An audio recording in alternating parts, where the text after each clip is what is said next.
Hey, everybody. All right. Welcome. Great to see everyone. Welcome to the live stream for the ninth grade history final. Um, so I hope everyone had a good day with bio. I hope everyone thought that everything. I hope everyone thought it went well. I hope everyone thought that the. Um, I hope that everyone thought that the test went well. Can everyone hear me? I just want to make sure you guys can hear me. Yeah. Let me know in the chat if you can hear me. So I hope you guys have relaxed a little bit. I hope you guys just took a little bit of a break this afternoon. I know history is coming up. I know you guys are nervous about history, and that's fine and that's fair. So I'm happy to answer questions. I'm happy to see what you guys have to say. I just wanted, before we start taking questions, I do just want to spend a minute talking about the just some of the key elements about the test. Okay, so I know you guys have had the essay questions, and the essay questions are pretty broad, especially the second question about power and control. There are a lot of different examples that you could use to answer that question. A lot of different answers, a lot of different ways that you can answer that question. You can answer that question in looking at sort of the people in power, like the big empires and the big people in power. You can think about it in terms of smaller areas, smaller questions of the relationship of power. So just to give you a quick example, you could talk about the Greeks, you could talk about the Romans, you could talk about the medieval church, you could talk about kings in medieval in the Middle Ages. But at the same time, you can also talk about like power and control of, let's say, the Pharisees or the Sadducees. You can talk about power and control along a lot of different lines. And you can view a lot of the relationships that we discussed this year along those lines. So obviously, when we're thinking about power and control, we want to think about those larger issues. We want to think about those larger ideas. But at the same time, you could also think about some of the more focused structures of power, and that's something to think about as you're going through and writing your essay. The first essay is a little more straightforward in terms of the particular and specific elements that you could include in the specific examples that you can include because it's focused on Jews and Jewish history and their relationships and interactions with the people around them. So it is a little more focused in that regard and sort of the roadmap that you're creating in putting that essay together. It's a little more straightforward. But I think both essays are broad enough, and there are enough examples to really write a good essay. So again, as I mentioned in class, and I mentioned this in all the classes, I don't think you guys should be sitting at home typing out an essay and trying to memorize it. You guys are not. It's really hard to do. I don't think I'd be able to sit and memorize an essay and then write that on a test under the pressurized test environment. Write out an outline, write out a thesis, write out the examples that you want to use to prove the thesis in an outline form, and then when you get to the test, write out your outline just at the beginning of the test. Okay, write it out. It can take 3 or 4 minutes, and that's going to provide you sort of a map as to how you should go about writing your essay on the final. Okay. Again, with the structure of the test, the rest of the test, the parts 2 and part 3. Part 2 is the reading. Part 3 is the short answer questions. You have to answer 4 questions in part 2. You have to answer 4 questions in part 3. You will have, which means you have. Really, it was conceived that you should be able to do that in 40 minutes. The reading questions are really straight reading comprehension. So really know the readings well. You got the readings on the test. They're attached to the test booklet. You can rip it off. You can write on it. You can do whatever you want to with it. But the readings are there. So know the readings well because the questions are really based on reading comprehension. Okay. So you don't need to memorize the readings, but you should know where things are in the readings, and you should be able to, if I ask a question about sort of defining things, you should know, oh, I need to go here in the reading to find that definition. It's not that you need to memorize the definition, but you need to know, okay, I can go there to get that definition, and you can write it pretty quickly down. Okay. Part 2 and part 3 ask for between 3 and 5 sentences each in terms of the answers. So I'm not asking to write huge paragraphs for the second and third parts. That really should take you 40 minutes to do. Second and third parts really should take you 40 minutes to do. If you're budgeting your time, if you're not in extended time, if you have a regular timed test, it should really take you 40 minutes to do parts 2 and part 3. And then part 1, the essay, again, 50 minutes. It's more than enough time to write this essay. It's probably going to take you 30 to 35 minutes to write the essay, and then to spend another 10 to 15 minutes checking it over. I think for some of you, parts 2 and 3 are going to be really quick and really straightforward. You have choice in both those parts. So please make sure to read the questions. Please make sure to read the questions. Please make sure to, before you answer the questions, go through the questions and figure out what you want to answer. Okay. Read through the test. Read through the questions. You have plenty of time to answer the questions. You have plenty of time to go through the questions. And for parts 2 and part 3, you're not writing everything you know. You're not writing everything that you know about these topics. Answer the questions specifically. Answer the questions as they are asked. You really don't, and you really don't need to. You really shouldn't just write everything that you know. It's not going to help you. It's going to rush you because it's going to take a lot of time. Okay. Okay. That's in terms of studying for the test. I think you guys can. I have no doubt that you guys are going to be able to do this test and to do this test well.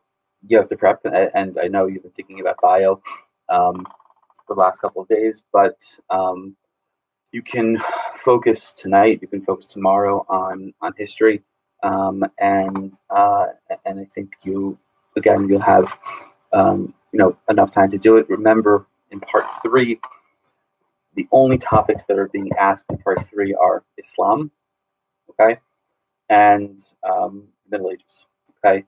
So I'm not asking in part 3 about the rise of Christianity. I'm not asking in part 3 about Rome, about Jews under Rome, about Hellenism. I'm not asking about. I'm not going to ask about the different kinds of Judaisms in part 3. Part 3 is only the Middle Ages and Islam. Okay, so that's part 3 that you need to know.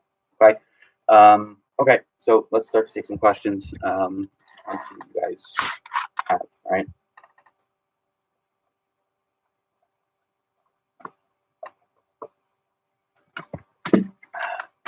Okay. All right. Let's see. What is this? This is from Josh. Norman, England. Continuity and change. I think that's just meant to talk about the shift from the Anglo-Saxons. Remember, the Anglo-Saxons were, and now this answers your question also. The Anglo-Saxons were a group of Germanic tribes from the very northern part of Europe, and the very eastern part of Europe, that began to attack the Roman Empire and contributed to its decline. And so the Anglo-Saxons are the groups of Germanic tribes that invade England. Remember, England was a Roman province. And so they invade England, and they, beginning in the 5th century, they establish a kingdom in England. Now, in 1066, when the conqueror from Normandy invades with his armies and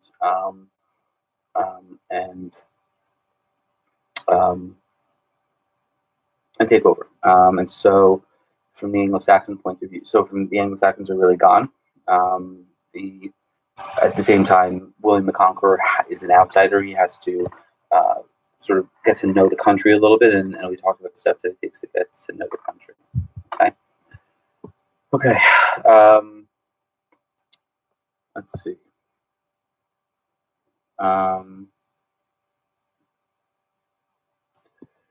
Okay. Am I going to be grading grammar for the essay? No, I'm not going to be grading grammar. I mean, I want you to use good grammar, but um, the, again, I'm not going to. Grammar is not going to be a key element. Okay. Keely, why aren't the Jews allowed to practice Judaism in the Roman Empire? So there are a couple of. I'm not sure which when you're talking about, because on the whole, Judaism is a legitimate religion in the eyes of Rome, in the eyes of the Roman Empire. There were circumstances and there were particular times when different practices of Judaism became, when the Romans restricted Judaism, and that is ultimately what led to the Bar Kokhba, rebellion. That is one of the major causes of the Bar Kokhba rebellion. We do know also that in terms of the lead up to the Great Revolt of 67 to 73 CE, we know that after the reign of Pontius Pilate as the governor of the Roman Empire, we do know that a couple of the governors, mentioned Gessius Florus, who was governor from 64 to 66 CE, he disrespects a lot of what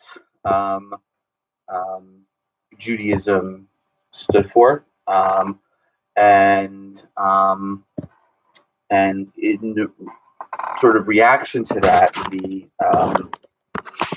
priests in the Beit Hamikdash, in the temple, stopped offering korbanot sacrifices to in the name of the emperor, and this was a big deal. So, in that case, the lead up to the Great Revolt, it was the Roman governor who began to disrespect Jewish practice.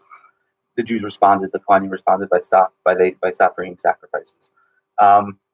Then, in terms of the lead up to the Bar Kokhba rebellion, there were very severe restrictions under Hadrian, the Emperor Hadrian, about what Jews could practice, and this led to deep antipathy and hatred by the Jews of Rome. That was coupled with the fact of the expectation by the Jews around that point in time that the third temple was going to be built. Remember, between the first temple and the second temple, there was a 70-year gap, and so Jews thought after the destruction of the second temple, there would be a similar 70-year gap. And those two elements combined sort of pushed the rebellion of Bar Kokhba. Okay, but again, and this is something that we did talk about, on the whole, except for those two moments, Judaism was a licit religion, meaning it was a religio licita in the eyes of the Roman Empire, which Christianity was not. If you recall, we talked about Christianity as being an illegitimate religion in the eyes of the Roman Empire until the year 325, until Constantine makes it a recognized and legitimate religion. Okay.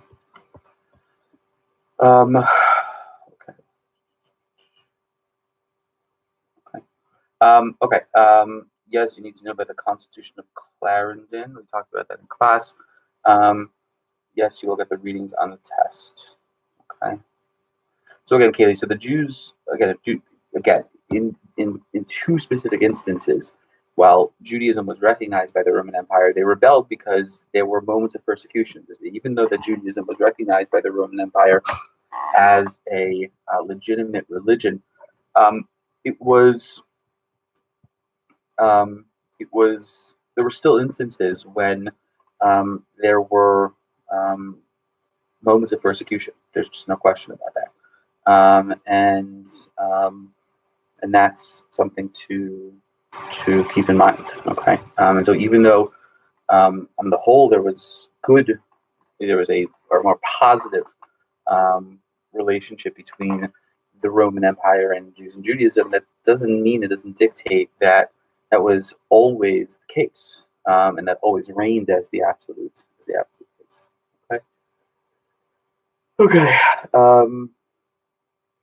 Yeah, you have to ask actual questions. Okay. I'm not going to explain. I've already talked about the essays a lot. I'm not going to explain the essays again. Okay. Let's see. 13th century papacy. Yeah, can you ask a question as opposed to just putting that down? Thank you. Okay. Okay. What was the cause of the Black Plague? We're not 100% sure.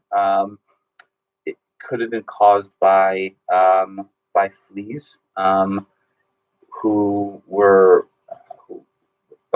had bitten rats, and then that caused, and then the fleas bit people, and that could have caused the Black Plague from spreading. It seems to have been a bacterium that researchers have identified.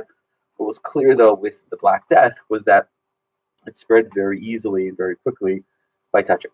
And so, if you touch someone with the plague, then that would more likely than not lead to you contracting it and you dying. So, yeah, pretty awful stuff. And it still exists. Like the plague, there are still sometimes you hear there are instances of Black Death and plague, and so it happens. Yeah.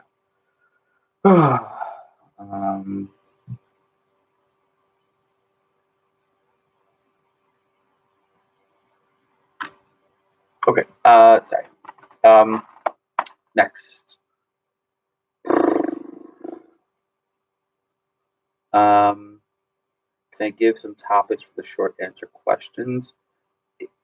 Again, the short answer questions are on what we talked about in the context of Islam, what we talked about in the context of the Middle Ages.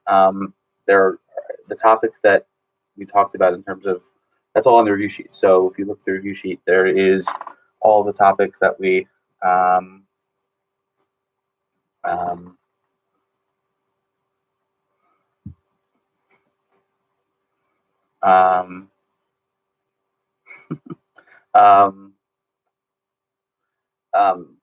if you look at the review sheet and all the topics that are on the review sheet, take the specific topics from there. So that's, in terms of the short answer questions, again, Islam in the Middle Ages. Okay, that's what you need to keep in mind. Okay, which king did the Constitution of Clarendon Henry II? There you go.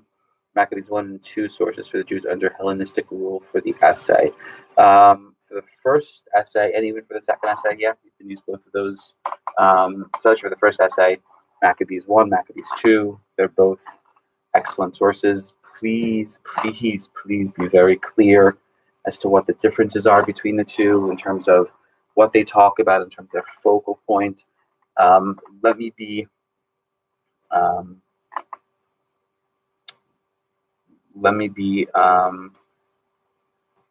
very, very clear. Okay.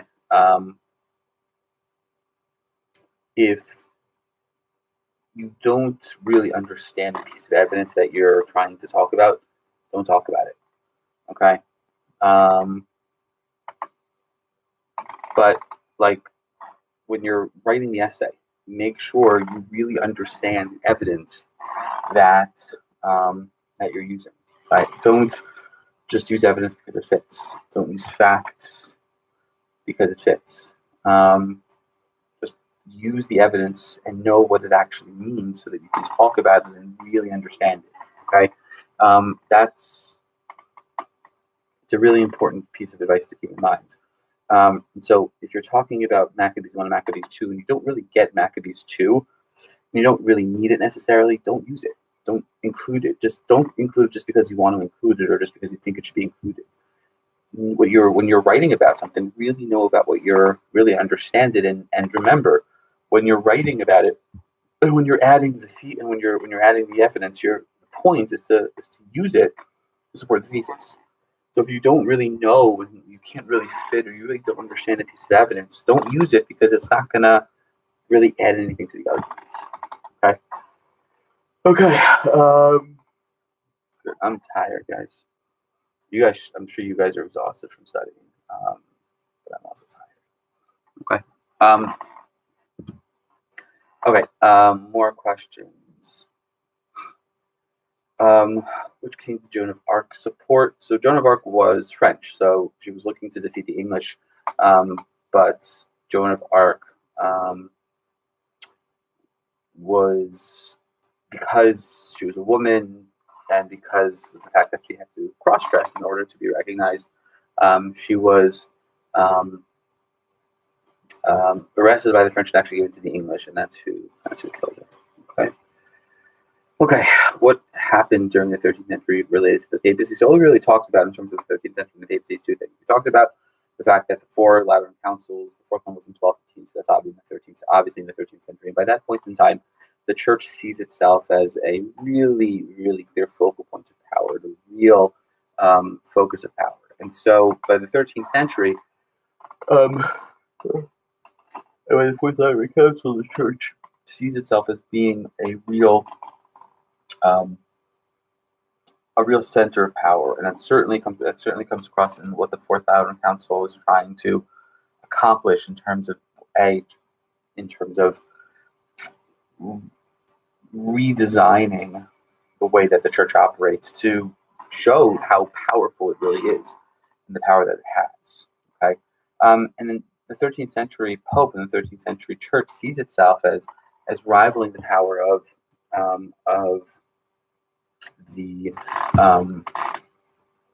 any monarch that exists in Europe at that point, and ultimately that sort of leads to the actions undertaken by Boniface VIII and Unam Sanctam, where he talks about the fact that the Pope and the Church is in a higher position than the secular kings, and that the Church and the Pope is in a much higher, much stronger position than the king.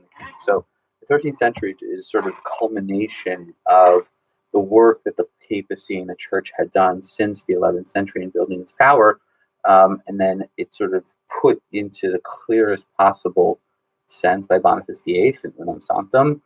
And then very soon afterwards, it all starts to crumble, right? Because of the Avignon papacy, the fact that the papacy moves from Rome to Avignon, and then the Great Schism, which lasts into the 15th century and puts a lot of doubt in the minds of Christians as to whether to trust the church, and who to trust, which popes you follow, but in general, whether they can actually trust church to do anything positive. Okay. All right. Good. Move on.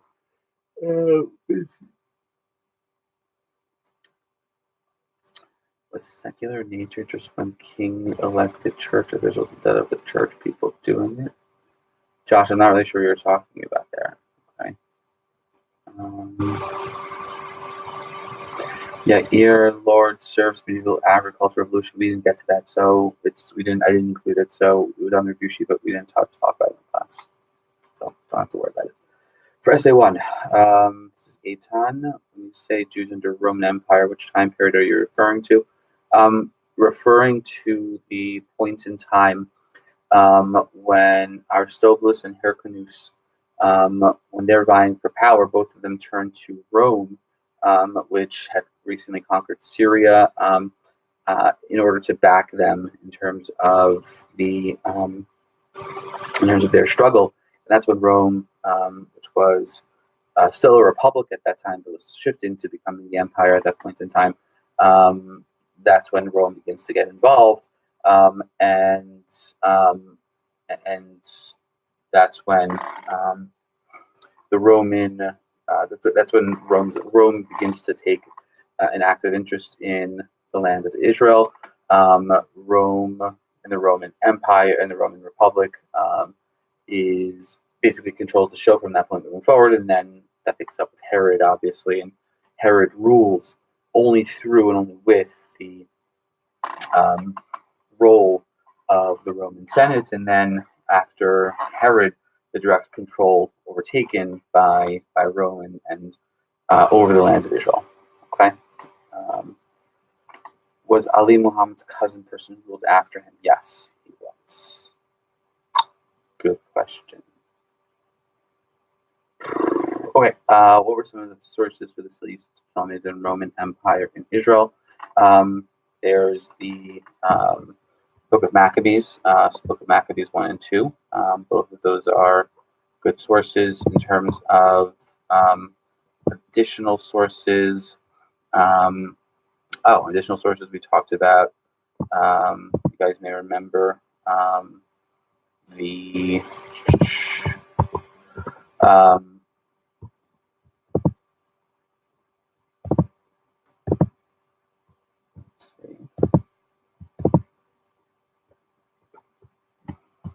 sorry, I'm just looking at something here. The Zenon Papyri, right? The Zenon Papyri is something that we talked about in terms of understanding the land of Israel during the rule of the Ptolemaic Empire. Okay. Yeah, so those are sources. In terms of Rome, I'm just going back to the sources on Haiku.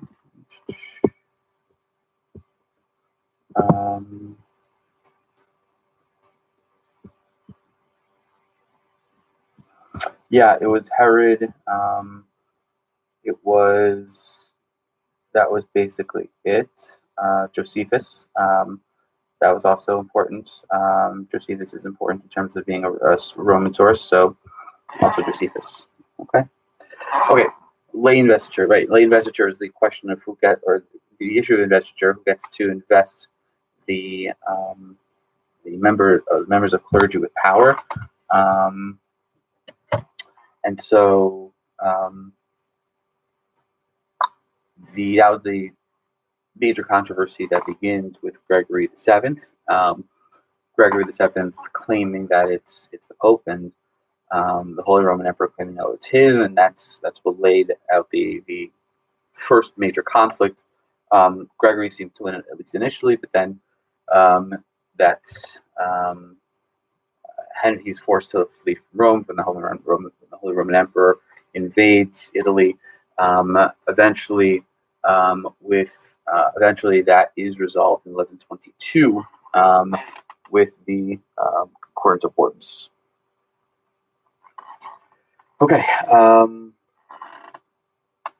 What are the most important topics, Charlie? They're all important. So I'm not gonna tell you which specific ones to study. Study all of them. In terms of the Middle Ages in Islam.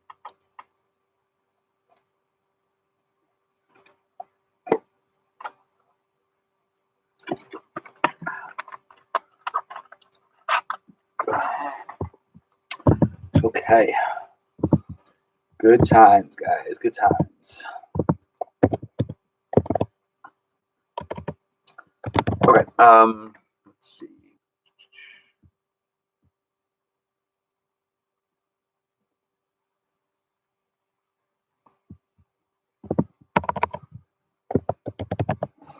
Let's see what we got here. Yeah. Okay. The people who believe Ali was supposed to be, yes, those are Shiites, correct. Okay. Yes, you need to know the 5 pillars of Islam: Shahadat, Salat, Ramadan, Zakat, and Hajj. This was the end, but it is the end of Ramadan. Muslims celebrate a 3-day holiday at the end of the month of Ramadan. Today is the end of Ramadan. Yes, you should know the Banu Nadir, the Banu Qurayza, and the Banu Kainuka. We mentioned those 3, and we talked about those 3. Specifically,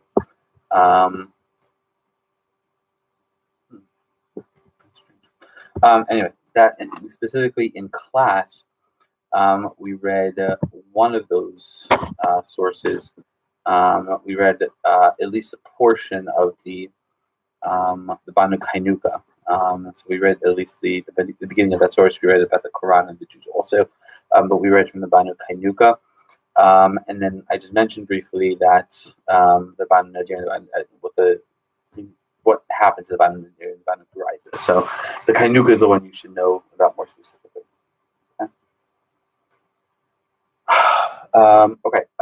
Why was the Pact of Umar significant? So first of all, the Pact of Umar. Charlie, stop asking these questions. What are the more major topics from? What are the more major topics from Islam in the Middle Ages? Study everything. Meaning, you need to study everything that we talked about in terms of Islam in the Middle Ages. It's not that much. I'm not going to tell you.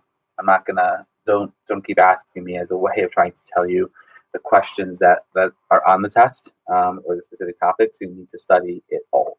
Okay. I'm not going to tell you which ones to study. Okay. So in terms of the Pact of Umar, and this is important, the Pact of Umar is not specifically related to the Jews. Okay. The Pact of Umar is an agreement made between Christians and Muslims. It was made by a Christian community, but the Pact of Umar was used as a way of detailing, delineating, outlining all of the steps, all of the dynamics, the relationship that exists between Muslims and non-Muslims. Okay, and so while this specifically the Pact of Umar was related to Christians, hey Jess, you want to say hi?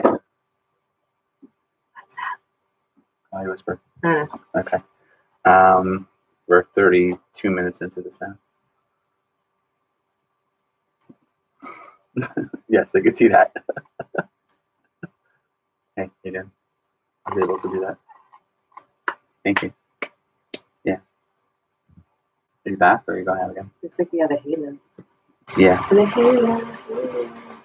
Are you going out again? No. Okay. Okay, what are your pressing questions about Dr. Z? They want to know our favorite seltzer brand. Well, vintage, obviously. See, there you go. This is sponsored by the letter V. Yeah, no coffee. I used to drink coffee, but no coffee this time. Anyway, okay. So back to the Pact of Umar. Really important. I put it in the washing machine and put it in the fryer. No, sorry. Sorry. Okay. Anyway, so the Pact of Umar. So again, it's not the document itself is not specifically about Jews. Okay. It's about really, at least the way that it's constructed, it's about Judaism and about Christianity and Islam. But it was used by Islam to dictate the relationship between Muslims and non-Muslims. So while Pact of Umar says it talks a lot about church and talks a lot about religious worship. Can you tell me what the Pact of Umar is about, Jessica? Couldn't even give you any information. Who wrote the Pact of Umar? Was his name Umar? No. Yes, it was. Dang it. High five. Anyway, It's so unoriginal. sorry? He named the pact after himself? Yes. People should take AP Psych and wonder what that's about. Hi, Mrs. Zadoff. I don't know who that is. Yeah, not Mrs. Zadoff. Sorry. Bartel. Jessica didn't change her name. If you have Rabbi Blau, you can ask him why I'm Bartel still. There you go. Does any of you have Rabbi Blau? Anyway, so when you think about the Pact of Umar, yes, it talks a lot about churches. It talks a lot about worship. It's still used as a way of showing and dictating that the non-Muslims are and have to see themselves as lower than the Muslims themselves. So that's one of the key takeaways. Okay. What are some of the sources for Jews living under Islam for the essay? Sarah, so you can, again, it's the Jews under the Quran, Jews under Jews under the Quran. It's the Banu Kainuka. It's the Constitution of Medina, and it's Pacting War. Those are the key sources. Okay, those are the key sources. Poland Spring makes seltzer. They do. Yeah. But this hits the spot, though. Really, guys. Daniela, no worries. I just all good. We go through what, maybe 5 or 6 bottles a night of this. Okay. Okay.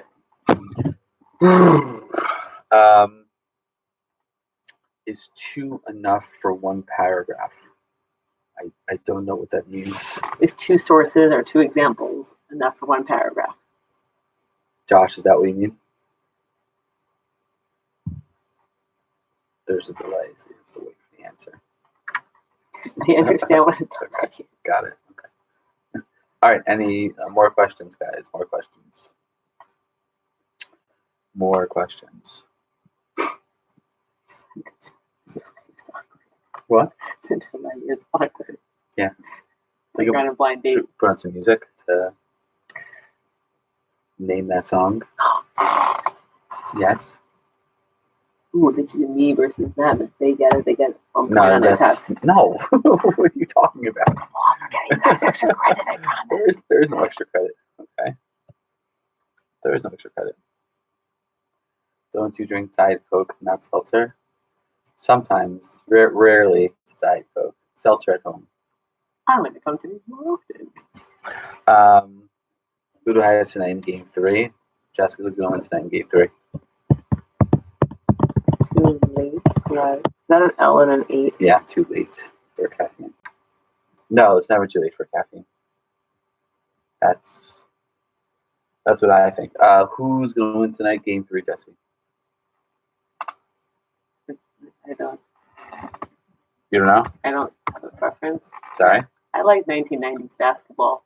Unless those guys are playing, I'm kind of. Wait, Zach, ask me a real question. Clay's not playing tonight, right? I don't think Clay's playing tonight. Anyway, okay. Is it true that political leaders impacted people's beliefs? Example, Pope when he declared for the spiritual war. Because the Pope is not a political leader, the Pope is a spiritual leader.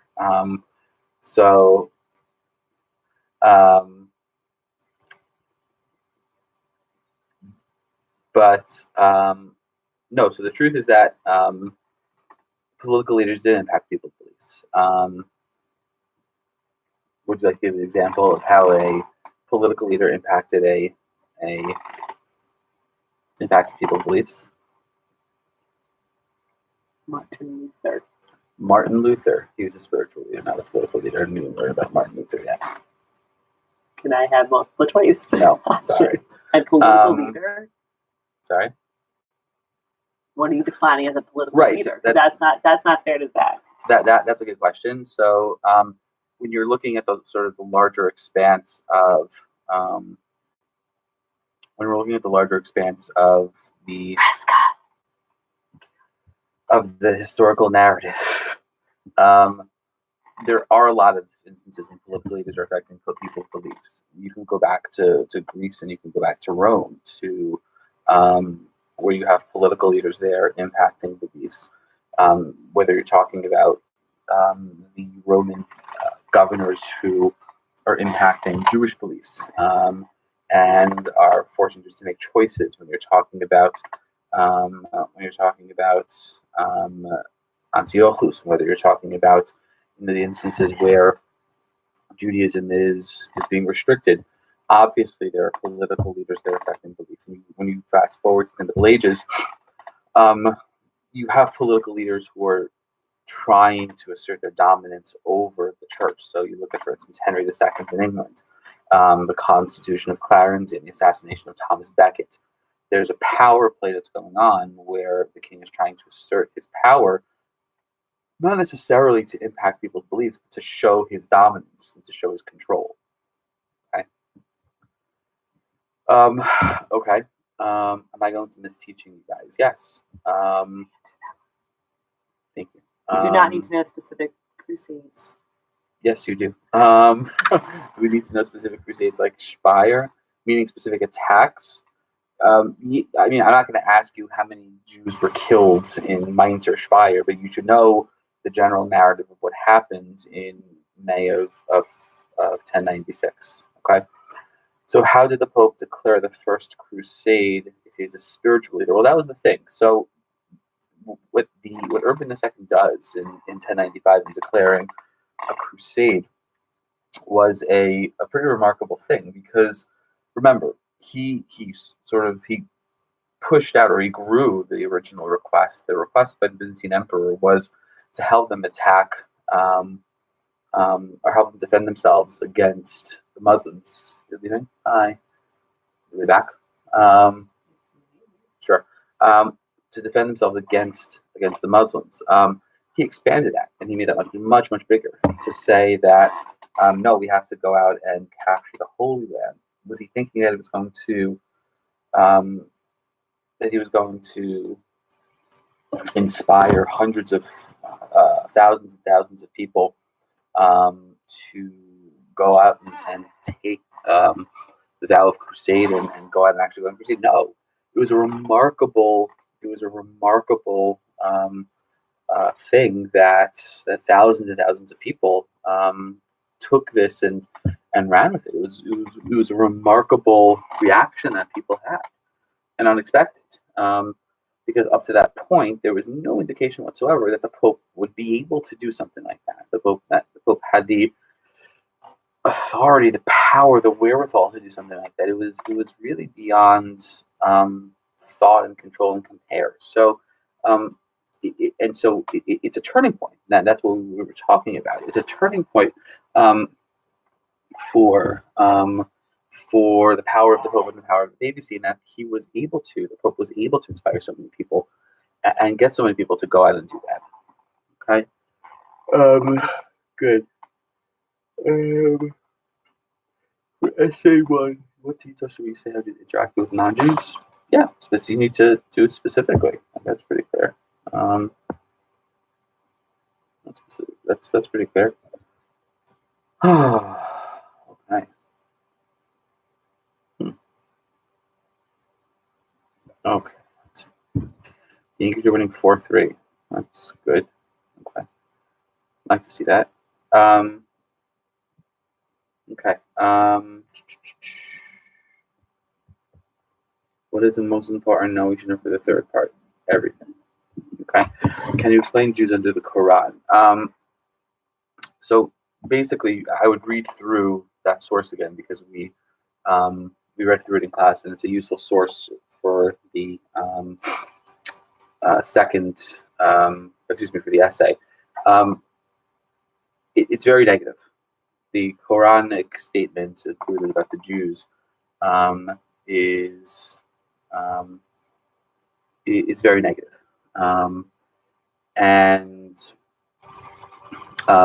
Again, you have to remember, and this is also important, the way that the Quran is composed. Remember, it's composed in reverse chronological order. Okay, so the earliest chapters in the Quran come from the latest parts of Muhammad's life, right?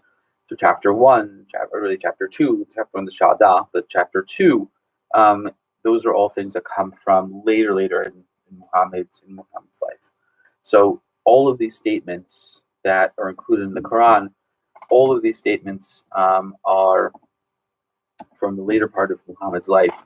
Now remember, at least initially, according to the constitution of Medina, Muhammad has a pretty good sort of relationship with the Jews when he first comes to Medina, right?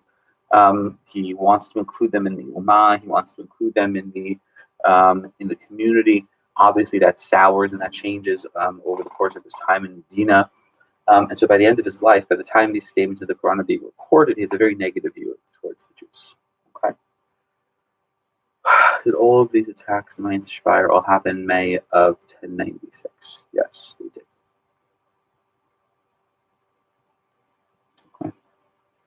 Okay, good. Let's keep going. The Yankees are winning. Excellent.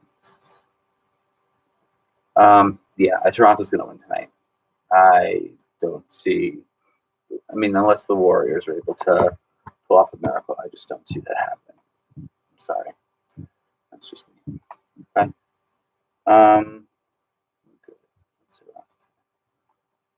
Okay.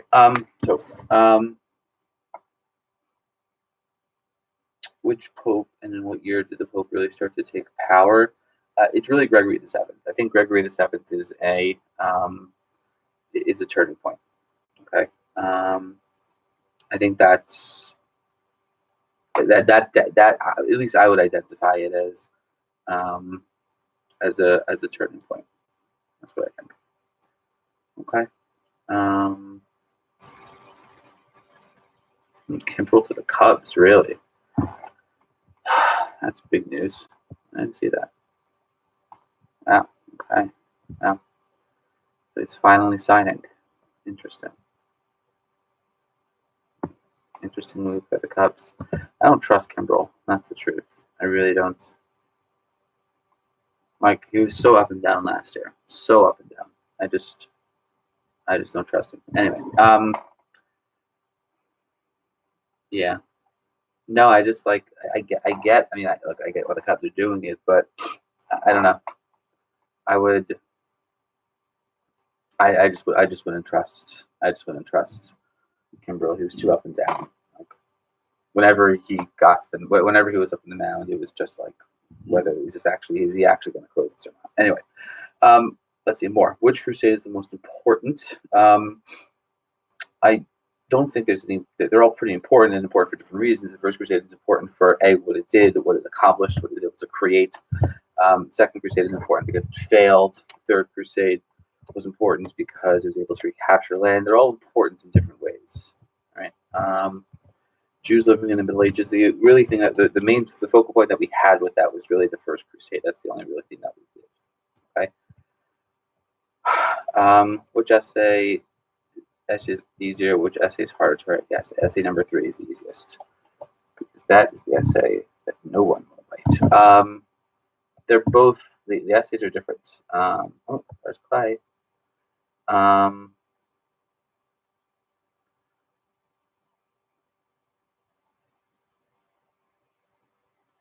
The essays are very different. Not sorry, they're different. They're hard in their own ways. I don't think one is easier and one is. I don't think one is easier than the other. They're different. That's the truth. Kendrick Perkins. Is Kendrick Perkins on the ESPN pregame show right now? God. Anyway, and so I don't think one is easier and one is harder. I just think that they're different and they're asking different things. The essay on Jews is a little more focused and gives you a little more structure in terms of what you can be looking at. The second essay, it's broader. And you can use a lot of different pieces of information to answer that question, and you can fit a lot of pieces into that to answer the question. So, they're different from each other.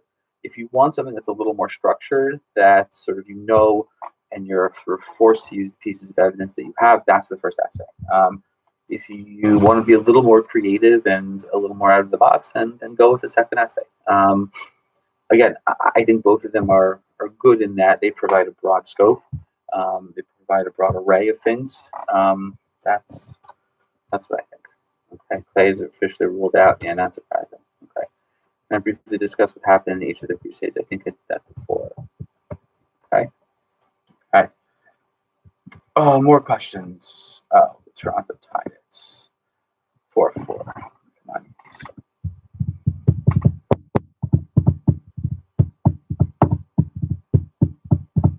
Anyway, okay, more questions. More questions. We're at the 50-minute mark, guys. We can go on for a long time. Okay. What were the documents talking about? Which documents are you referring to, Zach? Which documents are you referring to?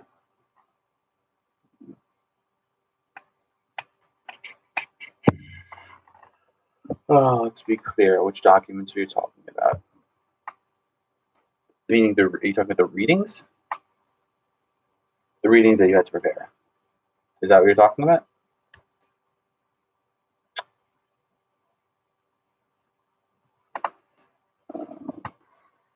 Okay. I'm not going to go through all the readings, but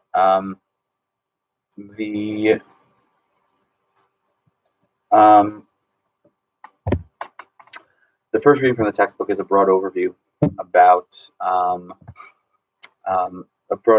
the Renaissance, about the Italian Renaissance, why it started, how it started, who were the major figures, who were the major players in the Renaissance, what they did. That's what it's about. And in the second readings, the secondary sources are about sort of how do we view the Renaissance and the Middle Ages as two separate time? Are they two separate time periods, or are they? Is the Italian Renaissance a part of the Middle Ages, or is it a separate portion outside of the Middle Ages? That's the sort of the main ideas of the readings. Okay. I discussed the Banu Qurayza, the Banu Qaynuqa. So we looked at the source of the Banu Qaynuqa, and in that source, the source of the Banu Qaynuqa, it was, remember, the Banu Qaynuqa is one of the Jewish tribes. Muhammad tried to convert them, and they basically laughed in his face. So that was a hard no. By the time he's getting to the Qurayza and wanting to convert them, he's in a little more of a position of power. And with the Qurayza, he is able to actually banish them to away from Medina when they don't convert. And with the Nadir, he kills them. He kills 900 or so members of the Banu Nadir. So what the different documents show and what the interactions between Muhammad and the Muslims show, what the Jews show, is that as he's gaining power and as he's gaining influence, his relationship with the Jews is getting even worse. So when he first comes to Medina, his relationship is pretty good because he's starting to build power. He needs the Jews to build power, but he doesn't have tremendous amounts of power yet. By the time he's dealing with the Banu Nadir, he's pretty much in power, and he kills them. So it's a pretty good sense of the different of the way in which Muhammad's relationship with the Jews changed over time. Okay, more. How much will each section be worth? That is a question that you can look at on the review sheets, because the review sheet tells you exactly how much it is worth. Is the story of Rachel and her children going to be on the test? Yeah, very possibly. Yep, sure. Very possibly.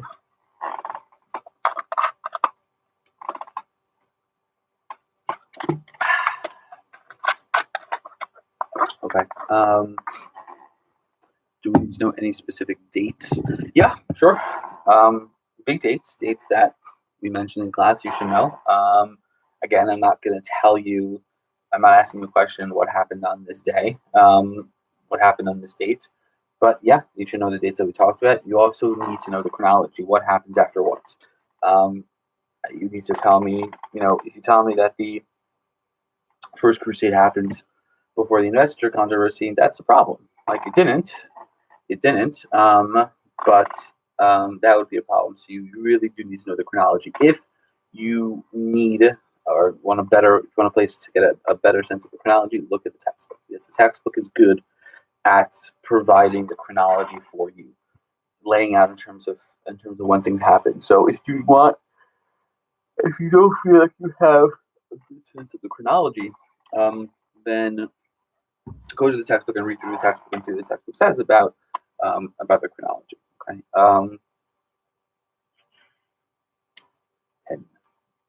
Oh, come on. Okay, can I explain Jews living in the Middle Ages? The only thing we really talked about are Jews and the First Crusade. Okay. Come on. All right, more Sheilot. No. More questions. We're at the 55-minute mark. We are going to keep going with more questions, guys. Okay. Oh. I actually don't think tonight's game is going to be close. I think the Raptors are going to run away with it. I really do. I really do. I guess I could see Steph go off on get 45 tonight. I could see that. But they have a problem. Like, Warriors have a problem at this point. They really do. I'm not at all confident. Not at all confident. Yeah, he has to be exceptional. It's going to be tough. Like, he played 28 minutes in game 2, and at the 20-minute mark, he was basically done for the night. He couldn't move. Like, he needs to do more than just stand in the lane and pass, stand in the free throw line and pass. I just don't think it's going to happen. But we'll see what Steve Kerr can pull out of his bag of tricks tonight. Anyway, okay. I don't understand who the pagan tribes are. So the pagan tribes, which pagan tribes are you talking about, Danielle? Can you be more specific? Because we talked about a lot of pagan tribes.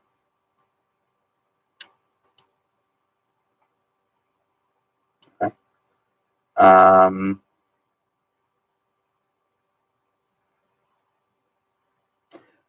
Do we need to know the state in medieval society? Yeah, we just mentioned them briefly. We talked about. So which estates are you talking about? Just clarify that, Tim, if you could, and then I'll answer the question.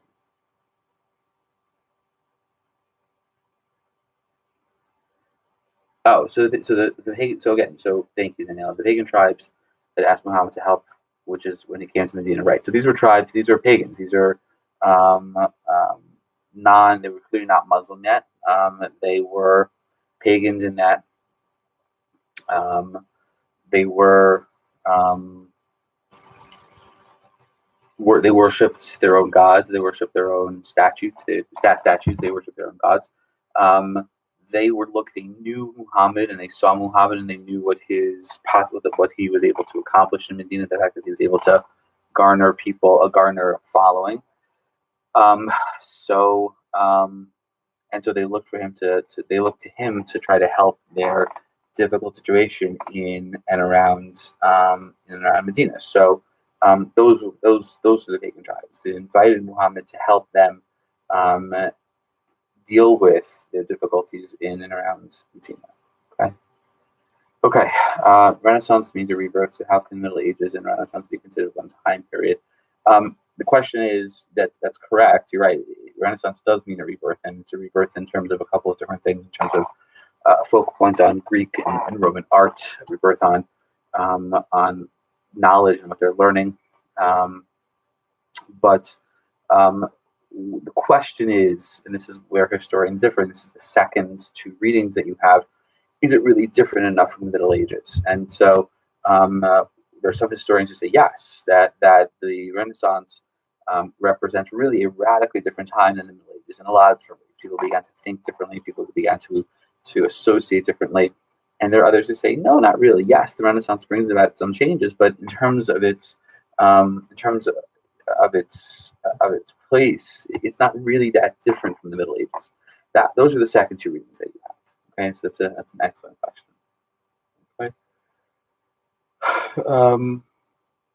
Okay.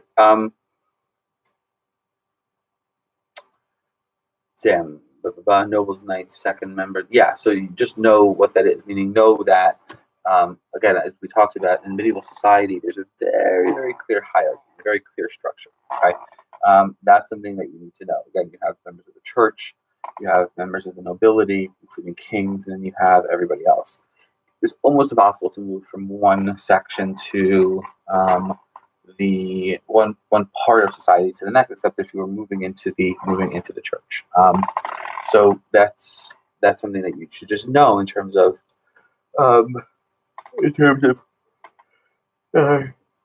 uh, just in terms of the structure of the Middle Ages. Okay.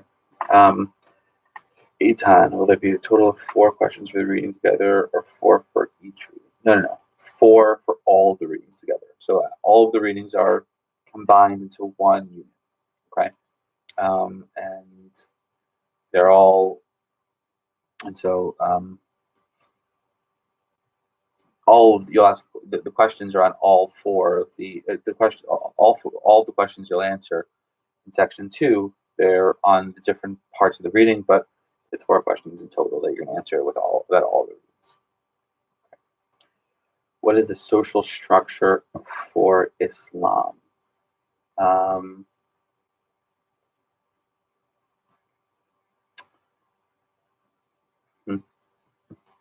The social structure for Islam is we really didn't talk about the social structure for Islam. We talked about, you have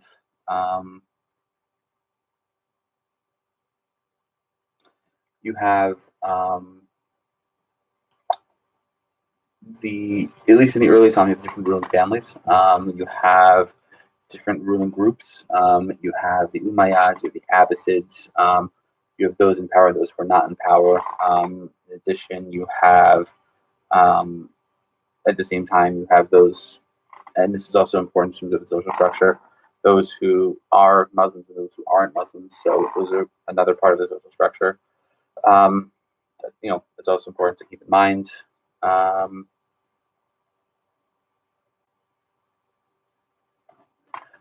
Anyway, okay. Let's see. Can you explain the lay people and messenger? We did that already earlier. What requires to know the 5 pillars of Islam? Yes. Can we explain the Lateran councils?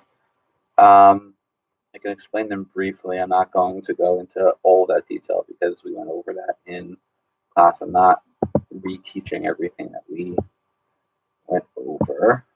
I can't believe it plays out tonight. It's pretty crazy. Anyway, the first Lateran Council was condemnation of simony. It also it also was very clear in terms of solidifying or taking the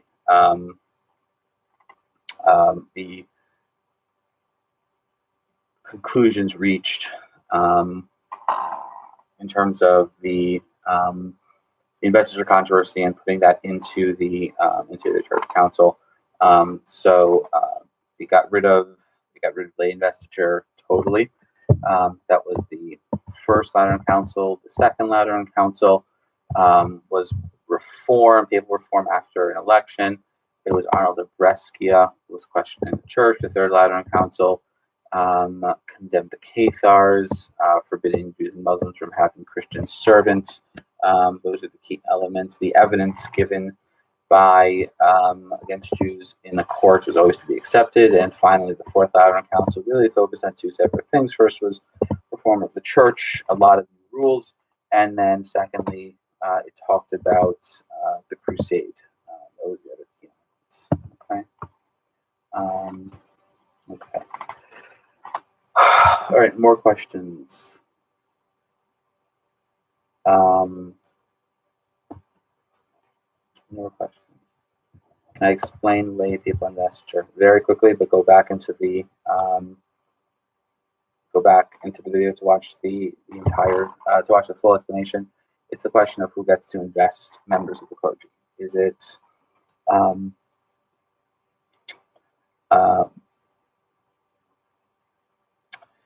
the church, or is it the kings? Who gets to give power? Who gets to choose members of the clergy? Okay. What's the clergy? clergy are members of the church. Remember, we talked about the structure, the hierarchy of the clergy. The clergy are the various officials of the church: priests, bishop, archbishops, cardinals, pope, etc. More questions. We are at the 1 hour and 5 minute mark, guys. That is where we are.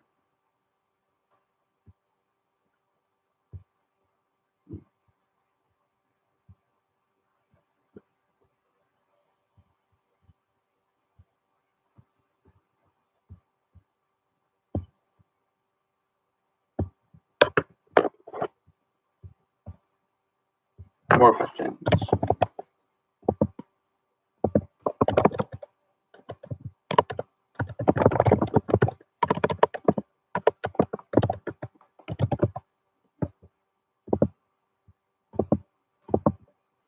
More questions.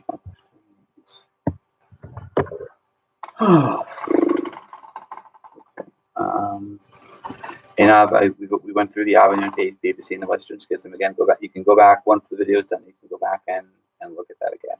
Okay.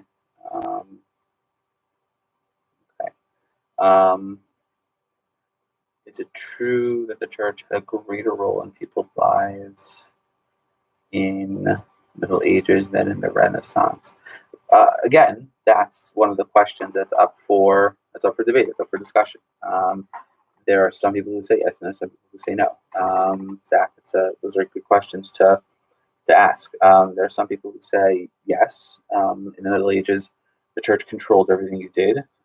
In the Renaissance, there are those who say that there is that the power of the church is less during the Italian Renaissance. Okay, so that's absolutely, and that's enough of the debate that you're going to be looking at in the second readings. Yes, the Banu Nadir, the Banu Quraiza, the Banu Kunuku. We went over those already a couple of times, so it's worth it to go through the live stream again once this is done and it's uploaded to YouTube. Okay. The social ladder of the Seleucid and Toltec Empire. We didn't really talk about that. We didn't talk about that in Rome either that much. Okay. More questions, guys.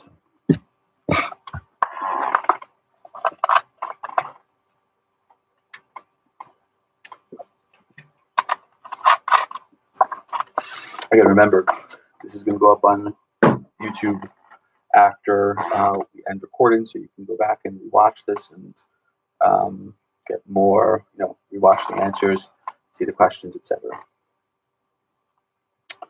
Will there be a question on the Black Death? I'm not going to tell you what questions are on the test. You already have the 2 essays, you have the reading. I'm not going to tell you what questions are in part 3. Maybe, possibly. I think the third,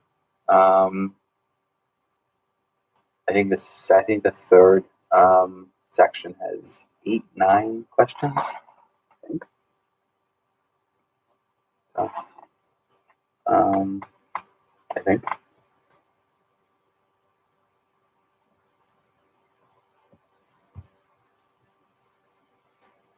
Yeah. Okay.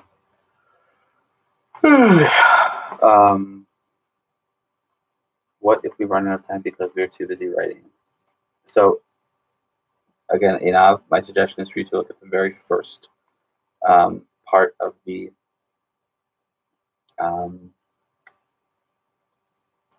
live stream where I explained the structure of the test. I'll do it again. The second and third parts.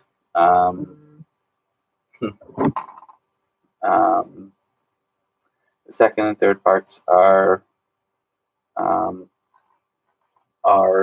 asking you to answer questions in 3 to 5 sentences. Really sticks it out. Okay. I don't want to see you write everything you know about the topic because I'm not gonna. It's not gonna get you anything else. It's not gonna get you more points. It's just not. And so.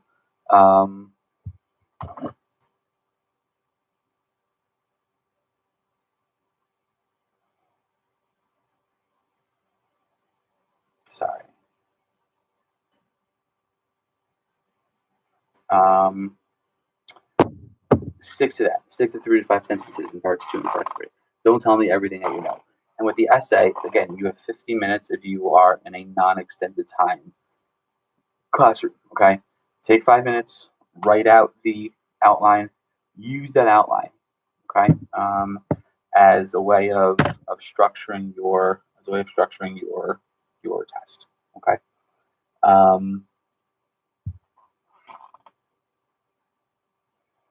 Yeah. Anyway, okay. Let's see. What else do we got? What are the good sources for Jews in the Middle Ages? Rachel and her children, the Crusades. That's a good source. Structure of power in the Ptolemaic and the Seleucid empires. I'm not going to answer the essay questions for you. Okay. I'm not going to answer the questions for you. Okay. That essay question is there for you. I'm not gonna answer it for you.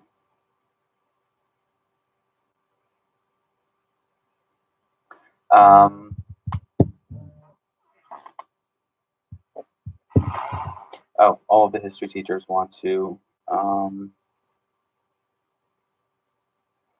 say hello to you guys. They're all in our Slack conversation, and so all the other history teachers want to say hello. Okay. Let's see.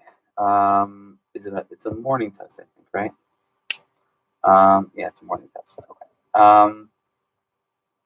How many sentences should each be in each body paragraph? I'm pretty sure I tell you what the body paragraph should include. Number of sentences, that's up to you. I'm not going to tell you how many sentences should be in each paragraph. I tell you what each paragraph should include. That's up to you. Okay.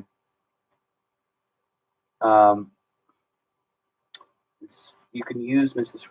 Fry's structure if you want to. It may be helpful. I don't know if it will be for you. If you use it the entire year, then you may want to. So, yeah. So.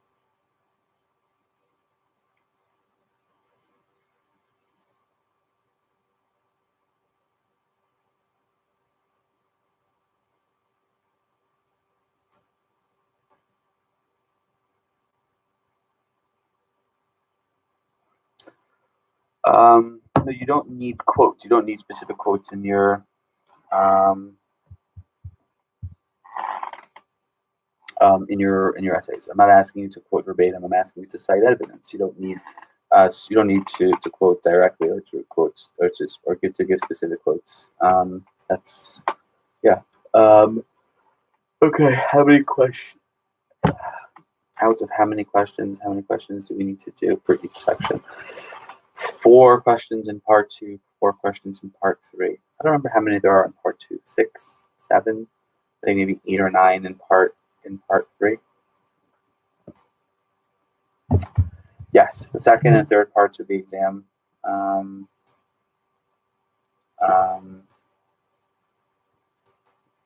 second and third part of the exams are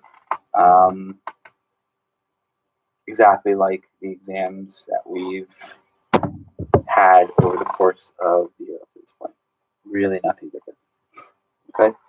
It's really the same exact thing in terms of the structure, in terms of the expectations. So, yeah.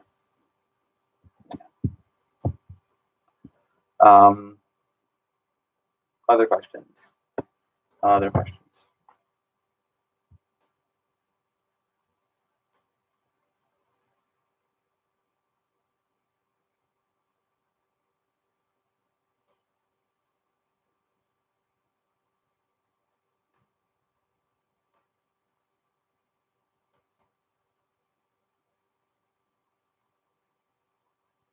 More questions, guys. More questions.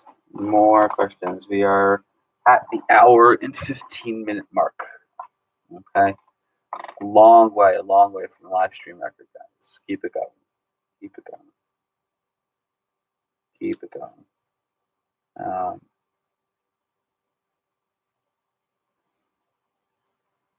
Back shot. Yep. Maybe 8 o'clock wasn't the best time given that the game started at 9 o'clock. Okay. Maybe not the best time to start the live stream. Yeah. Okay. More questions, guys. More questions. In terms of, again, I don't, in what you should be preparing for the essay, prepare an outline now at this point. And so don't sit there and write out the essay. Write out an outline. If you want to, again, if you've been using this phrase method the entire year, ABCDE, I know her method well. I've had a number of discussions with her about it. That's fine. You can, if you feel more comfortable crafting your essay using that method. Not telling you have to. I think it's up to you. So I'm not gonna. You should write the essay in the way that you feel comfortable with, but I don't think it's prudent or best for you guys to write the essay ahead of time and try to memorize it. Write out an outline. Okay? How will I grade the test? Using numbers. I don't know how to answer that question.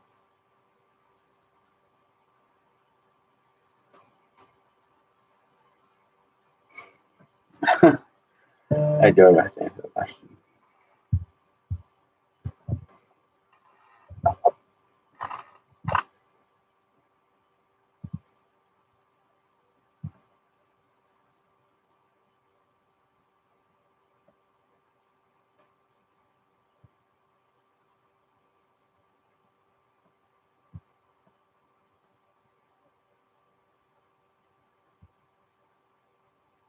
Okay.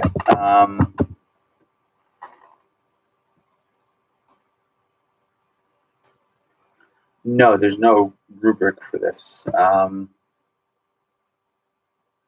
It's just based on how you guys are doing. That's all. Okay.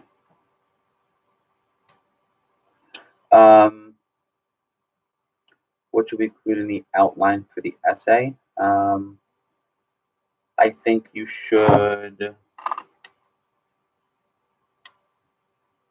include, meaning the outline should be your thesis, and in the body paragraph, pieces of evidence that you want to use to support the thesis.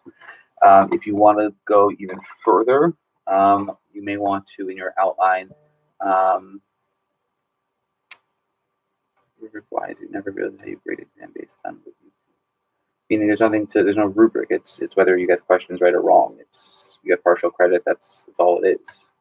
There's never been a rubric. It's just whether you get questions. There's obviously partial credit with everything, so it's just a question of how much correct information you're getting at. That's all. Again, if you want to, and you can go down this route with the outline, you could include in your outline, you can include in that outline the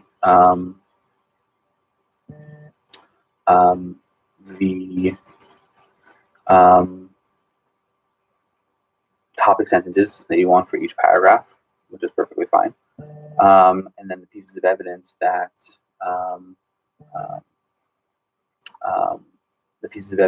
you want to use in that specific paragraph. Okay. There's never any rubric for any exam here, so I don't know what you're talking about. I'm sorry. It's based on, again, you have the outline of what you need to know for the essay. Like, you have to have the three You need to have 3 pieces of evidence in each paragraph. If you don't, you're going to lose points. I tell you very specifically, there's no rubric. There was never a rubric for any tests. So, that's what it is. Okay. Okay. Any more questions?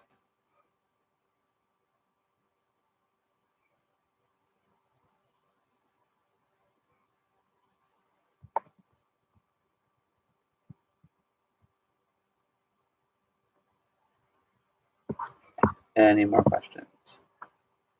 Who tells the Jews that they will be killed if they don't convert? Sarah, what are you referring to? Can you tell me who you're referring to specifically? Any more questions?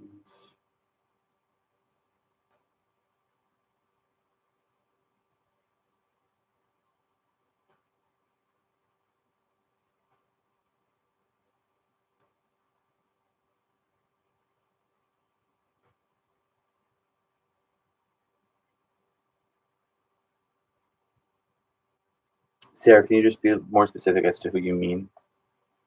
And specifically where you mean it, that's all.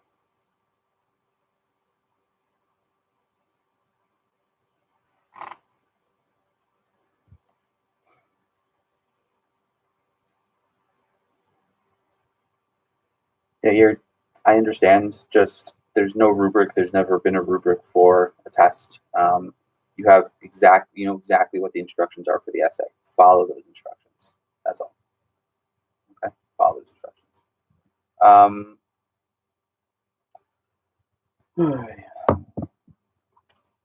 The Banu Nadir killed 95,000.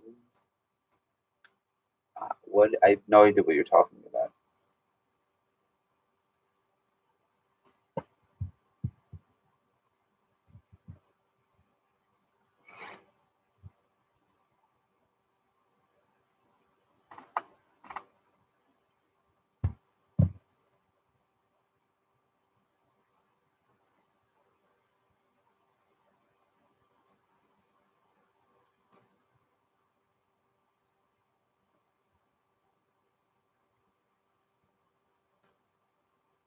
Let's see.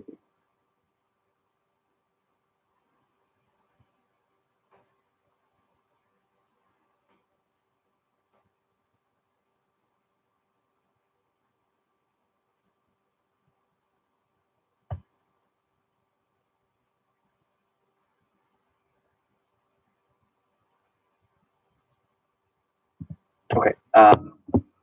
What are some specific dates they were responsible to know? All the dates that we mentioned in class. In the specific instances, it's all fair game.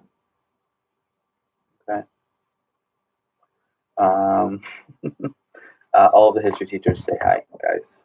Mr. Kastner, Miss Cohn, Dr. Labaton. Let's see, who else? Miss Lefkowitz. They all say hi. Um, um,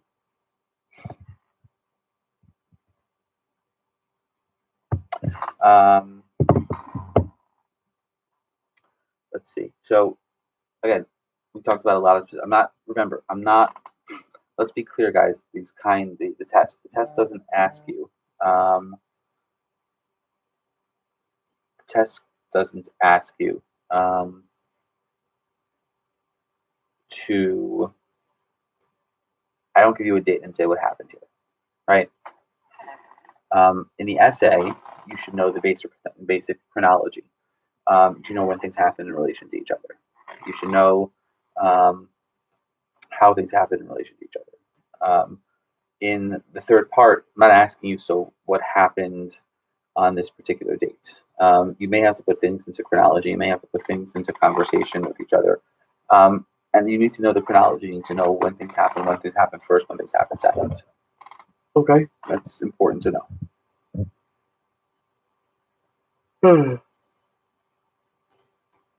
What's the most important thing you should know for this test? relax. This isn't the end of the world. That, yes, this is serious, but this is not the end of the world. That's my advice. I don't know.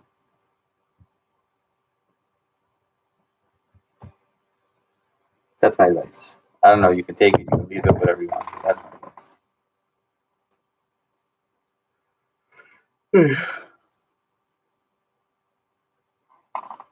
More questions, guys. We're at 1 hour and 25 minutes. 1 hour and 25 minutes.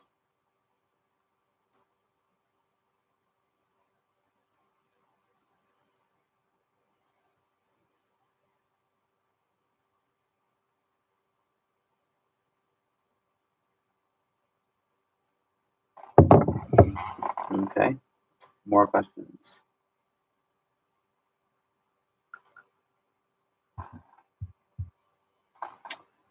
More questions, guys. More questions.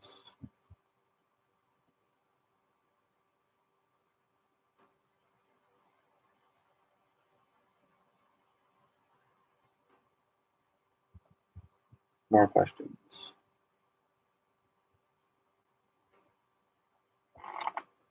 Oh, Chalot.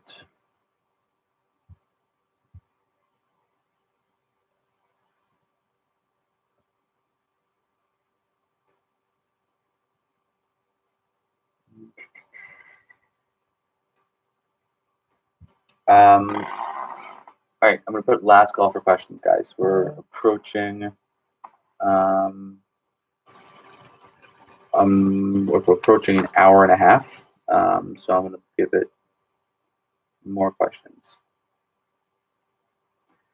Let's see. Okay. What is the most important thing for the document-based question? I'll say it. I've said it a million times. I'll say it now. It's about reading comprehension. Make sure you understand what the reading actually says. Okay? That's absolutely clear. Is there a possibility you would ask a question comparing the actions of leaders of religion?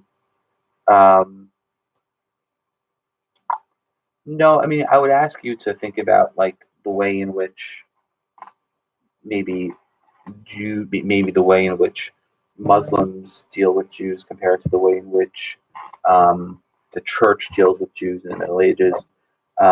It's going to be wide ranging, so you have the opportunity to draw a lot of different possible comparisons. I think that's the closest thing. Okay.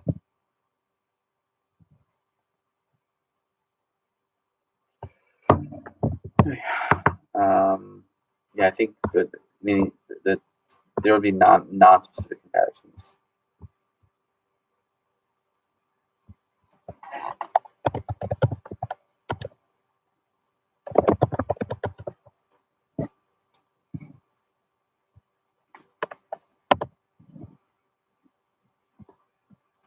Okay. More questions. More questions. Hello. You're still here. All right, guys, serious question. I'm attempting a new recipe, making the best ice cream sandwiches. Which flavors should I be making? What flavor ice cream? Yes, what flavor ice cream? Sorry, that was not clear. You're going to be making ice cream? No, that's just very ambitious. Yeah, seriously, this is going to be a rout. This is going to be close. This is game 3. It's game 3. Toronto's up 26-16. It's the first quarter. It's going to be a blowout. They want to know what are the options. The supermarket? Oh, so it can be like Ben and Jerry's? It could, but like Ben and Jerry's, I don't think would be a good ice cream sandwich. Why? Inav says mint chocolate chip. That's a good one. Yeah, I was thinking that's a good secretly my favorite. Green though, not white, because white is just ridiculous. Unfortunately, I won't be able to have this. So, yeah. Yeah, they can see you doing that. Right? I told him I'm doing. I told him I'm talking Cookie dough. Cookie dough with cookie dough though. I'm talking to the other history teachers on Slack. That's what I was debating. Cookies and cream. because it's cookie dough with cookie dough. That just could be a lot of cookie It is a dough. lot of cookie dough. Is the rate you gotta look to the cookie. Bring to the final. If anyone knows that reference, No, I bring other stuff to the finals, guys. Don't worry. That's last year. But was it last year? you brought chocolate. Yeah, I brought chocolate. There's a lot of chocolate though. I came around like 7 or 8 times with chocolate. So like all last year, all the students had a pretty good sugar buzz the entire test, which is great because like it'll keep you high up on sugar for the test, but then right afterwards you'll crash. But Do you guys prefer chocolate or like yeah, it's a good question. Or- Yeah, what do you guys prefer? or donuts? They should be like mini, like pop Donuts are hard. Yeah, you can do Pop pop-ums. are like chocolate. Yeah, what do you guys prefer? You guys will determine what I bring for everyone. So what do you guys prefer? Do you prefer chocolate or do you prefer like I can even do like the small chocolate chip cookies from Entenmann's. You don't like those. Oh, they're not. Those So- are not cookies. Sorry? Entenmann's chocolate chip cookies are not real cookies. Pop-ums. Okay, there you go. Real question from Mayan. Collectively, what is the purpose of the 4 Loudoun councils? The purpose was I resent that comment. Ice cream flavors is a very important. Sure. The answer to your question, Mayan, is that the larger purpose was to increase the power, control, prestige, influence of the church. That's basically what it was. It was to put the church on par with the political leaders of the day, the kings, the monarchs of the day. Okay? Can they see each other? Sorry? Yeah, they can see the chat. Juice boxes? Juice boxes. Only if you guys know the trick with juice boxes to make sure they don't spill? Juice boxes. That I'd have to buy a lot of juice boxes, and the truth is that like that means I would have to like almost bring like a cart with me. How From many class are to they? class. How many students do you have? 59 altogether, and then there are 20 Boblins. That's a lot of Boblins. Lift up the side flaps. There you go. Very good enough. Well done. Um, But do you know how to eat a banana the oh right my way? gosh. Thank you, Jessica. But I would need like so it's gonna be. Zach's back on real time. Oh yeah. Okay. I can't bring juice boxes and food. It's gonna be too much. He's like, ooh. The Concordant of Worms settled the Pope and King controlled. The Concordant of Worms settled the investiture controversy in 1122. That's right. Okay. All right, guys, don't talk smack about each other on this chat. Ever. Yes. We'd be really bad at a podcast, Thank the you. two of us. Sorry. We'd be really bad at a podcast. Why would be bad as a? Me and you. Why? Because you want to talk about not serious stuff, and I want to talk about serious stuff. We would do a great podcast. What should we name it? Sorry. Cereal in a Bag. Zartel. That's an awesome podcast title. Cereal in a Bag. Zartel. Milk and cereal. No singing. Milk and cereal. Okay. Any other questions about history? Because we've been going for an hour 34 now. So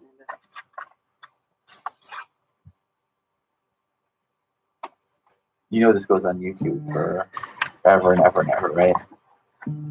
So just FYI, like the history teachers have had a fun time watching old live streams. So okay. That's a good title. Serious answers. Serious answers only. That's good. How does that take into account? Sorry. Doesn't. Somehow. Oh, so now some of the history teachers are watching the live stream. Great. Okay. Seriously. Can I explain Magna Carta? Sure. So, what, Jesse? 12:15. 1215. That's right. Magna Carta is 1215. Magna Carta is the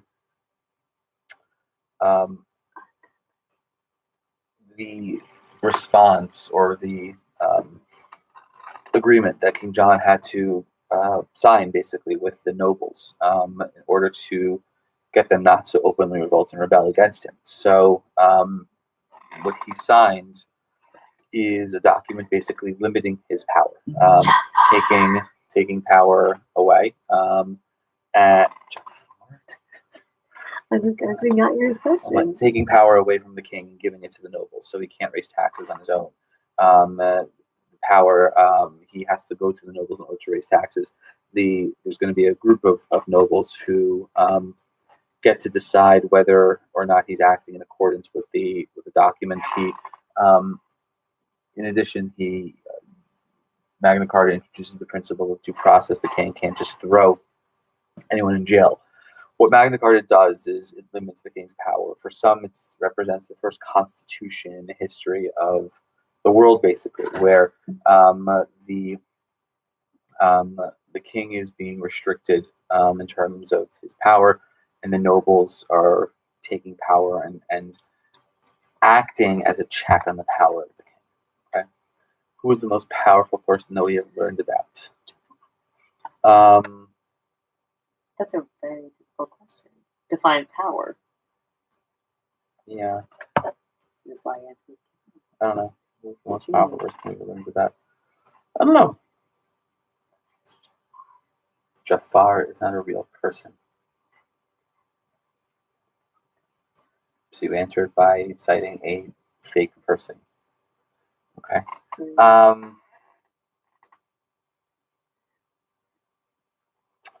Was there a document limiting the Pope too?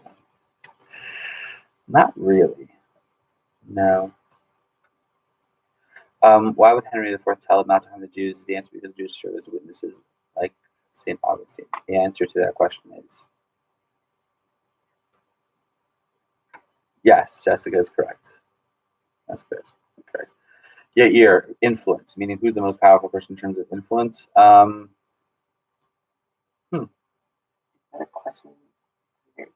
No. I would think it would be probably either Jesus or Muhammad. That's what I think. Now, both of them, in terms of their impact, is felt obviously much more after they are both dead. So, not, if you're talking about while they're alive, I don't know. It's a good question. I'm not sure.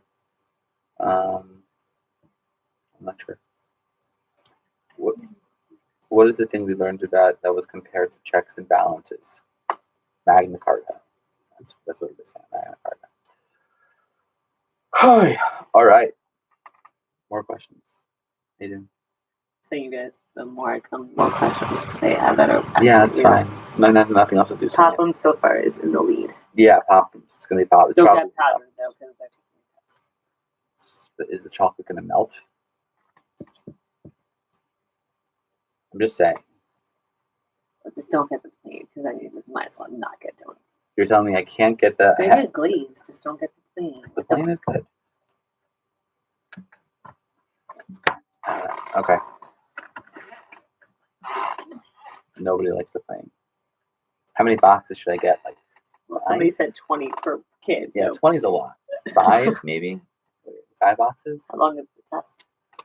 For those students who do not have extended time, with regular time, it's an hour and a half. If you have extended time, it's either 2 hours and 15 minutes or 3 hours. So, what time of day is this occurring? Morning. Are they eating breakfast in the morning? Do they have the opportunity to eat breakfast at school or at home? Yes, at school. Should we prioritize the essay over the short answers? No. The essay is 60 points. The 2 other sections are 40 points. What I said very early on, what I repeating, I'll repeat again now, is that you will have plenty of time on the test. You should have plenty of time on the test. Okay, the test, it's 2 things. It's a regular test, which should take you 40 minutes to finish, and then the essay, which should take you 50 minutes to do. Okay, 5-0. So the essay should not take more than 50.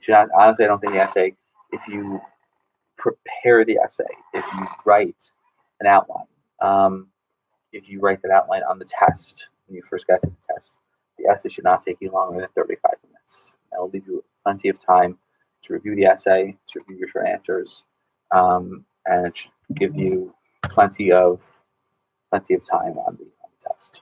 As a teacher, if you see them write an outline, does that help you with grading? No. Because you see their thought process. It doesn't help. No. It does help their thought. It helps their thought process. Yes. It's a good idea. Yeah, Glaze agreed. I'll chime in for the non-history question. Jessica really wants, because what's going to end up happening is whatever's left over, I'm going to bring home, and she's going to. If it was chocolate, I'd care. Don't I want this chocolate glazed munchkins? We could do a little bit of both. How about that? We do Maybe get chocolate. munchkins from- I'm not going to get munchkins. I'll get Poppums. No, I'm not going to Dunkin' Donuts to get any munchkins. It's too much. Yeah, those are too hard to eat. Okay, those are too hard to eat. I'm not going to have time to go to Dunkin' Donuts the day of the test, and I can't get it the day So before. do They're not gonna- Poppums. yeah, I'm They going to do do Poppums. Poppums. I'm going to do Poppums. Wow. How Okay. long should the answer be for the short answer questions? 3 to 5 sentences. That's what I tell you. 3 to 5 sentences, and keep it to 3 to 5 sentences because, again, I don't want to see, I don't want to see everything you know about a certain topic. Also, sometimes if you write too much, you end up writing wrong information, and then that counts against you. Jessica's correct. I've seen it in action. Keep it 3 to 5 sentences. I don't need to see that you know everything. I need to see that you're thinking about the answer. That's what I need to see. You're not in the Max, how many are you eating? really a lot. Okay. All right. I think we're gonna wrap it up at the hour and 40 mark at this point. I know you guys. It's late already. We're getting late. It's 9:40. You guys have had a long day. You had a hard final today. How many pages should the essay be? I tell you it needs to be. I tell you how many paragraphs it needs to be. So it needs to be a minimum of 5 paragraphs: introduction, conclusion, and 3 body paragraphs. It can be more than that. So it's up to you. It needs to be a minimum of 5 paragraphs. I certainly hope so. You can do it. I certainly hope so. I believe in you. Yeah, that is true. That is true. The test is fair. The test is very fair. The test is not here to mess you over or trick you. Okay. He just wants to make sure you think. I said 3 paragraphs in terms of the body paragraphs, but again, you need an introduction and a conclusion. That's up to you. The introduction should be a couple of sentences. It could be more, but it's really up to you. Remember, you need a thesis. Yes, you do need a conclusion paragraph. The conclusion paragraph needs to make sure that you relate the evidence that you cited in the essay to the thesis. Okay, so again, work on it. No, the introduction cannot just be the thesis. It needs to be more than that.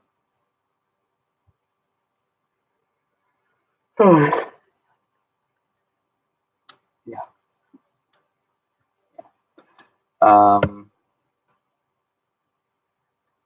If we do poorly or extremely well, could the final be counted for more or less? Yes. Typically, it's 40, 40, 20, 40 first semester, 40, 20 semester, 20 for your final. I think I've explained that for freshmen, we tend to sort of discount for semester a little bit, especially if you did better in the second semester compared to the first semester. And we usually, in terms of the prerogative of the teachers, if you do really super well in the final, then yeah, you can count it a little more than 20%. If you bomb the final, but let's say you did really well in the other semesters, then you discount the final. You still have to count for something, but you can discount. Okay. We won't be able to bring anything to the test besides for pencils. I would prefer pen than pencil. It's not a strong preference. I know there are some issues today with the bio test. In terms of pens and pencils, I heard. You guys can let me know if that's correct or not. That's what I heard. There are some issues today with pens and pencils. I would prefer pen. If you're only bring a pencil, that's fine. Okay. Okay. Thank you guys. I appreciate it. Yeah, I know. Thank you. Thanks, guys. Good luck studying tomorrow. Study well. Focus. Thank you. Focus. Do not stay up too late tonight. I know you want to watch the game, but don't stay up that late. And yeah. But have a good night, guys. I will see you in school on Friday. Just remember, because there are different multiple rooms, I'm not going to be able to be in all of your rooms at once. I'm going to circulate and go from room to room. And so I'll try to be in as much as I can to answer questions that you guys have. Thanks, guys, for the questions. Thanks for the discussion tonight, guys. Have a great night. I'll see you guys on Friday. Say bye. Say bye, Jessica. What will you bring to the test? Good job, Zach.